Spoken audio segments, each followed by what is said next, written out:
Ini terkait dengan rencana pemberian amnesti ke 44.000 napi.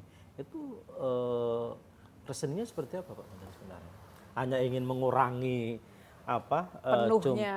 kepadatan lapas, penjara, atau ada alasan Kalau lain? untuk mengurangi overkapasitas, saya rasa itu alasan yang paling di bawah lah ya.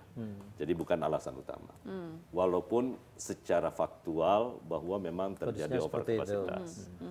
Tapi alasan yang pertama, karena kebanyakan yang kita mau beri amnesti ini kan adalah orang-orang yang terlibat di penggunaan narkotika dan psikotropika. Oke. Yang seharusnya mereka itu tidak di dalam LP gitu loh. Korban ya. Karena mereka itu korban.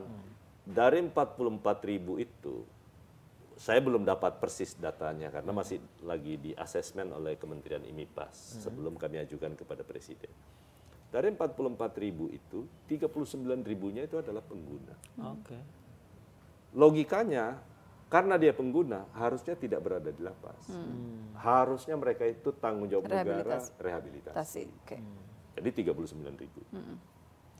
Sisanya yang 5.000 itu ada kurang lebih sekitar 1.200 orang yang sudah sakit permanen di dalam dan butuh perawatan khusus. Ada yang kena HIV/AIDS, ada yang kena penyakit gangguan kejiwaan, orang dalam gangguan jiwa yang memang butuh karena fasilitas kesehatan di dalam kan tidak memadai. Karena itu Presiden ingin memberikan amnesti yang 1.200 itu. Tapi yang paling menarik adalah menyangkut soal pemberian amnesti kepada orang-orang yang selama ini dituduh makar. Politik di Papua. Papua ya. Nah, Presiden menganggap bahwa sepanjang itu bukan gerakan bersenjata, sebaiknya itu diberi pengampunan.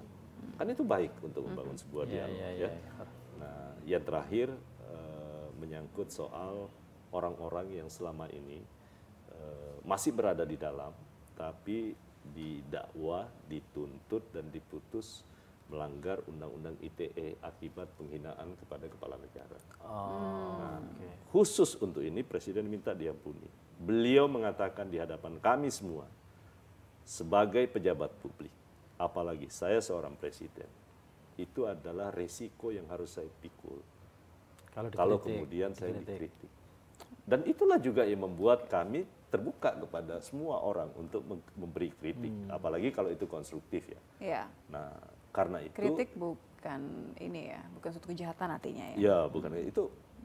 Kalau ini dilakukan kan Pak Presiden Prabowo membuktikan bahwa beliau terbuka dengan itu. Dan itu baik bagi perkembangan demokrasi kita, bukan sekedar hanya wacana, tapi beliau tunjukkan bahwa yang seperti ini seharusnya tidak perlu dikriminalisasi. Tapi nggak ada napi kasus korupsinya berarti ya? Nggak ada, sama sekali nggak ada. Jadi memang hanya 4 kriteria tadi. Kalau untuk kasus korupsi belum. Belum Pak? Bukan, nggak ada. Nggak, saya kaget sempat tadi. Nah ini enggak. Bukan, tidak ada ya?